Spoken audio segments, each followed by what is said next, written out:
قیامت تک آنے والے مسلمان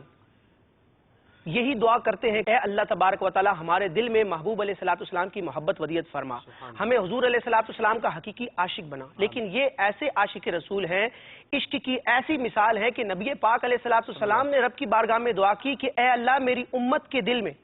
اپنے مومن بندوں کے دل میں میرے اس غلام کی محبت پیدا فرما۔ چنانچہ مسلم شریف کی حدیث پاک ہے، نبی پاک علیہ الصلوۃ والسلام رب کی بارگاہ میں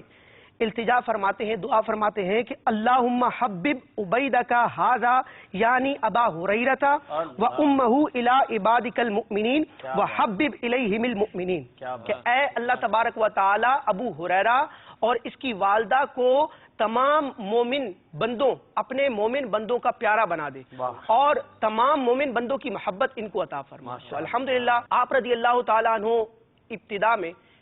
بظاہر مالی کمی کا شکار تھے، لیکن نبی پاک علیہ الصلوۃ والسلام کی عنایتوں، آپ کی دعاؤں کی ایسی برکت ہوئی کہ علماء فرماتے ہیں بعد میں جا کے آپ کو اللہ تعالیٰ نے اتنا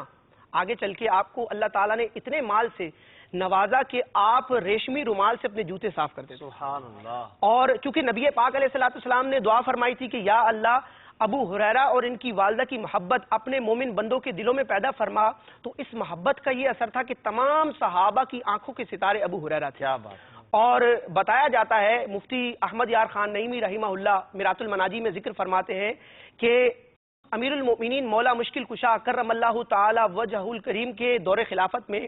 ابو ہریرہ رضی اللہ تعالیٰ عنہ مولا علی کے بھی پیارے تھے اور امیر معاویہ رضی اللہ تعالیٰ عنہ کے بھی پیارے تھے، اور آپ کا معمول کیا تھا کہ آپ کھانا امیر معاویہ رضی اللہ تعالیٰ عنہ کے ہاں کھاتے تھے اور نماز مولا علی کے پیچھے پڑھتے تھے، اور خود فرماتے تھے کہ کھانا امیر معاویہ کا